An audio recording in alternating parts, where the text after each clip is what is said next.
I low-key feel like I'm setting myself up for failure, because how the hell am I going to read all these books in 3 months, taking into account that I work full-time and that I am a busy woman? I don't know. Guess we'll find out in 3 months.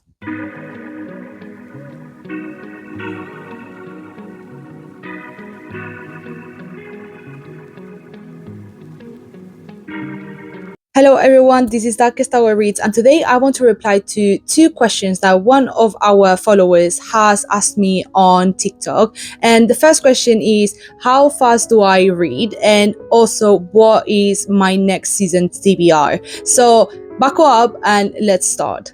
First of all, regarding the question of how fast do I read, I have to be completely transparent with you guys, and I myself, I believe I am not a really fast reader, or at least in English. When I read in English, I tend to be quite slow, because even though I am fluent, I am not a native. So sometimes I really struggle with properly understanding some sentences, for example. So I prefer to take my time when I read, just because I would rather understand the story fully rather than just read with having no comprehension whatsoever, right? So the books that I've read during this season, or during winter, are these 3 specifically. There's another one that I am reading at the moment, but I will show you later when we answer the second question. So regarding the books that I've read during this winter, we have these 3, and they are Interview with a Vampire, which I started in December technically, but I finished it on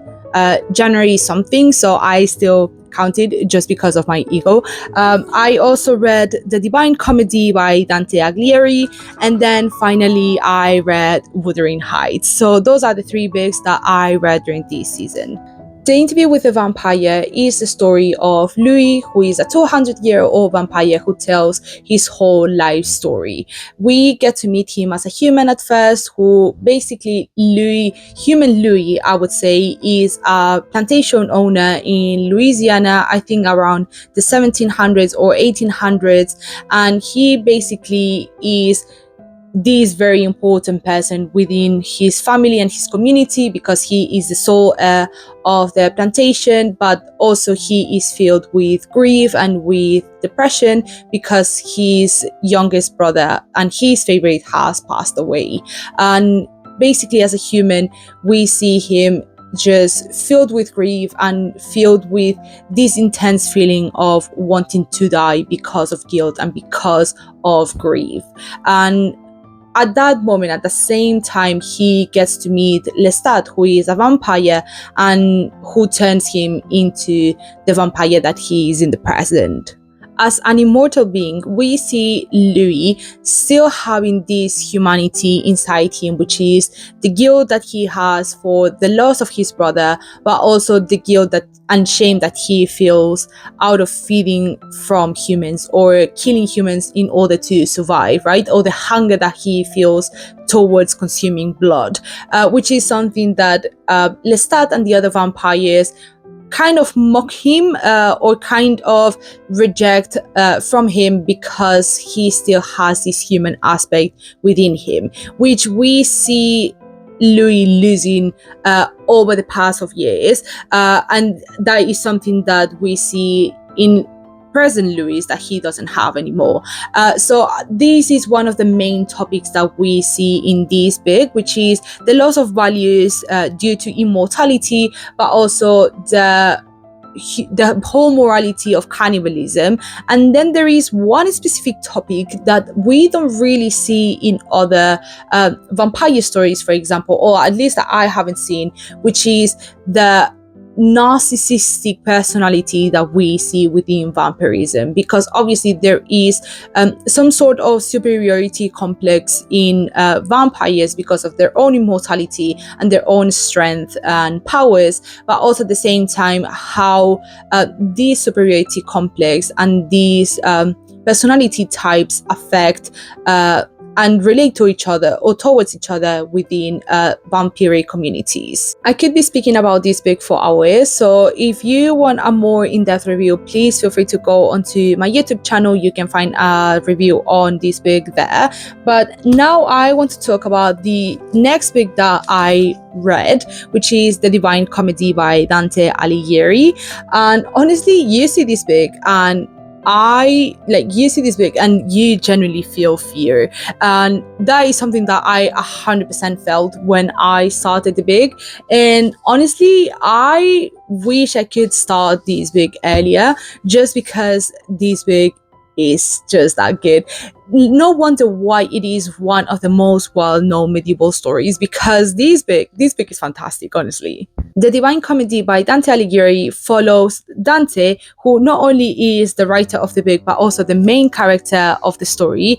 We follow him around in his journey through hell, the purgatory, and heaven, where he meets not only historical, but also religious figures, and gets to understand what is the true meaning of life and the true meaning of religion. It is a really interesting book when you take into account that this book was written in medieval times, right? And when you have some sort of knowledge of Catholicism as well, you get to understand why Dante behaved like that and why Dante feels so guilty and shameful of his own sins and his own mistakes. And honestly, this has done more towards my own beliefs in Catholicism than religion for 10 years could ever do. I feel like I have already given you a hint, but the main topics of the Divine Comedy are religious values, definitely, and the way we see them through the perspective of medieval times, right? Like the way we see, or the Catholic values that we had in medieval eras are not the same as the values that we have as of now. So obviously, if you are Catholic or if you know anything about religion and you read the Divine Comedy, you'll think that they are a little bit crazy, but that is just meant to be expected. Another topic as well is the introspection of religious guilt and religious shame, right? That is something that Catholics are experts at. We really, really love to be guilty, to feel guilty and to feel shameful of all the things that we desire, more specifically if they are not accepted by our church, right? I don't exactly know if this is something that happens to other churches or if it happens as much, but as a Catholic or as an ex-Catholic, I can confirm you the one thing that will always stay with you, even if you're not religious anymore as a Catholic, has to be the religious guilt and shame. That is something that is just so exclusive towards Catholicism specifically. And then the last topic has to be godly love as the only path to happiness, right? That is something that is also very Catholic, because obviously, even though you are meant to enjoy your life, because at the end of the day, this is the life that God has given you, you can only enjoy your life through the lens of God, right? Which is you should enjoy your life because you love God, and if God has given you this life, that means that this is for you, so therefore you have to enjoy it, you have to be happy about it, and you also have to be grateful for the things that you get, even if those things are shit, or even if those things are genuinely making you suffer. You still have to give the other cheek and enjoy and learn your lessons, because that's what God has given you. This is literally the Divine Comedy in a nutshell, right? But if you want to get more information or you want an in-depth review about the book, you can also go to my channel and have or read or watch the review of the Divine Comedy, or my perspective on the Divine Comedy. And then finally we have Wuthering Heights. This is the most recent book that I have completed, and honestly, I had so many thoughts about this book, especially taking into account that I posted this TikTok, right? I posted this video on TikTok, and people went wild. Honestly, they are still going wild on my comments. People telling me that I shouldn't be romanticizing Heathcliff, when obviously, first of all, it was a joke, and second of all, I will be a Heathcliff defender for the rest of my life because this man deserves a break, right? But yeah, just let me do a small summary of the book and then we can talk about the main topics. The story follows the decline of two families in Victorian Yorkshire after one of them adopts Heathcliff, who is an orphan child from Liverpool, after the patriarch of the family brings him to Yorkshire and adopts him as, or like treats him as his own child. And the reason why these two family names decline, or the social status that they have declines, is because Heathcliff swears revenge on them and does everything he can in order to make sure that these two families disappear. And the reason why he does that is because Heathcliff is a man of color and also has the social status, so therefore he is treated like a slave and practically like an animal because he is not like them, so therefore he deserves all these treatments and all these abuse. The main topics of interest of Wuthering Heights are, first of all, how abuse has different effects on individuals depending on the relationship that they had with the abuser. So, for example, someone who is the eldest child won't have the same relationship as someone who is the youngest, right? And the effects that abuse has on them will be definitely different. And also related to abuse, the second topic of interest has to be the cycle of abuse and the way we repeat generational trauma, right? So if you don't work on this abuse, if you don't work on this trauma that you have, or that you that was inflicted on you as a child, once you become an adult, once you get your own children, you will repeat this cycle of abuse, and you will instill put generational trauma on your children because you haven't done the work, right? And lastly, and it's not related to abuse, but I still think it's something that is fascinating, and is the way we see social pressure and how it applies to the characters, right? So obviously the vast majority of the characters have a high social status, or at least medium to high social status, and we see how much social pressure really affects these characters, right? The way that they are meant to show face, or the way that they are meant to show these certain aspects that they have or that they possess, but also at the same time the characters that don't have this status or that don't have these specific characteristics, the way, like, we also see the way that they are treated with disrespect because they don't have these characteristics that the highest status people or families have. And obviously, again, if you want to see an in-depth review of Wuthering Heights, you can always go to my channel and you can find the in-depth video. But now, going into the books that I want to read this spring, buckle up because there are a lot and all of them are intense. As always, if you didn't think that these were intense enough, the ones that I'm going to show you now are definitely up to your skill. The first book that I want to read this season and that I am reading at the moment is The Idiot by Fyodor Dostoevsky. Honestly, this has been incredible and also a pain in the ass at the same time.